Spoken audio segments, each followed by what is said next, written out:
d'inquiétude, le sujet de la vidéo d'aujourd'hui n'est aucunement de vous apprendre à faire un diagnostic médical en moins de 3 minutes. Du moins, pas avec un stéthoscope.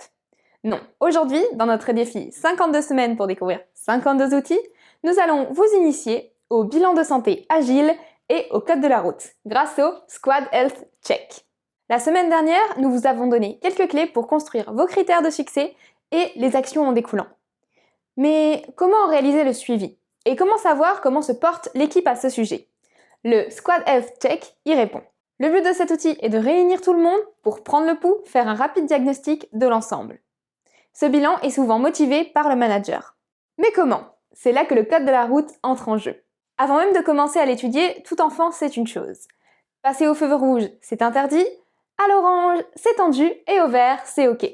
Du moins, si c'est respecté par les parents au volant. Si on fait la comparaison, en fait, au boulot, c'est un peu la même chose. Porter un projet lorsque les voyants sont au rouge, ce n'est pas top.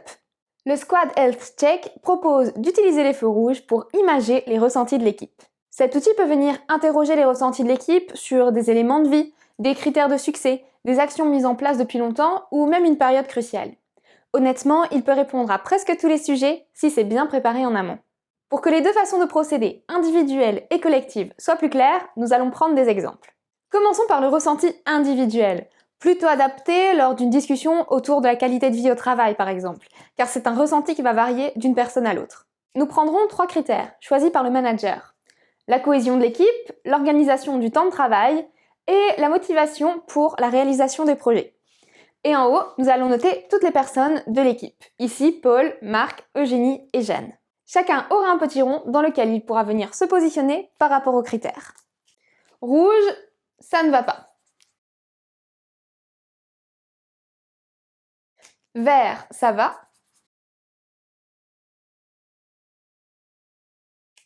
Et orange, entre les deux. Pour obtenir un ressenti plus précis, on peut également utiliser des flèches vers le haut indiquant une amélioration, un plus, et vers le bas annonçant un déclin, un moins. Ensuite, Paul, Marc, Eugénie et Jeanne peuvent expliquer leur choix ou non. L'expression est libre et l'écoute, sans jugement ni débat. Dans un deuxième temps, optionnel, selon les résultats, une discussion autour d'axes d'amélioration peut être enclenchée. Ou alors une discussion individuelle entre le collaborateur et le manager pour approfondir ce qui en est ressorti. Pour le ressenti collectif, on est sur le même fonctionnement, sauf qu'il y a un seul rond pour toute l'équipe. Par exemple, si on choisit le critère de succès, les moments de partage et de cohésion qui doivent être réalisés une fois par mois en équipe, toute l'équipe va devoir se positionner collectivement. 2 options sont possibles. Soit chacun se positionne individuellement puis on effectue une moyenne, ou alors on ouvre une discussion commune pour arriver à un consensus. A posteriori, si le feu est orange ou rouge, l'équipe peut choisir de se réunir pour retravailler les actions qui avaient été mises en place afin d'améliorer le bilan de santé. Dans les deux cas, que ce soit collectif ou individuel, il est toujours intéressant d'utiliser cet outil plusieurs fois, une fois par mois par exemple, pour pouvoir obtenir un suivi. Pour des directions transverses, il est possible de réaliser le Squad Health Check dans chacune des directions, puis de mettre en commun pour reclarifier les actions ensemble. Le Squad Health Check a plusieurs avantages, surtout au niveau managérial. Il offre un bilan de santé général avec une équipe réunie. Lors de l'arrivée dans une nouvelle équipe, cela peut aider à comprendre le fonctionnement et prendre le pouls de chaque collaborateur. Il guide la prise de recul sur ce qui est mis en place et permet de retravailler certains points avant que ceux-ci se détériorent et détériorent la motivation de l'équipe. Mais il peut aussi conforter sur d'autres actions lorsque celles-ci montrent des changements positifs.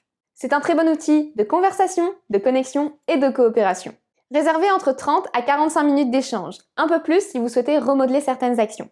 Nous préconisons de l'utiliser régulièrement, une fois par mois, pour avoir un suivi et pouvoir observer rapidement les améliorations ou les détériorations. Merci à tous d'avoir regardé cette vidéo et pensez à vous abonner pour suivre les 40 outils restants. Si vous utilisez un outil, partagez-le avec la Loubar Family sur notre page LinkedIn, lien dans la bio.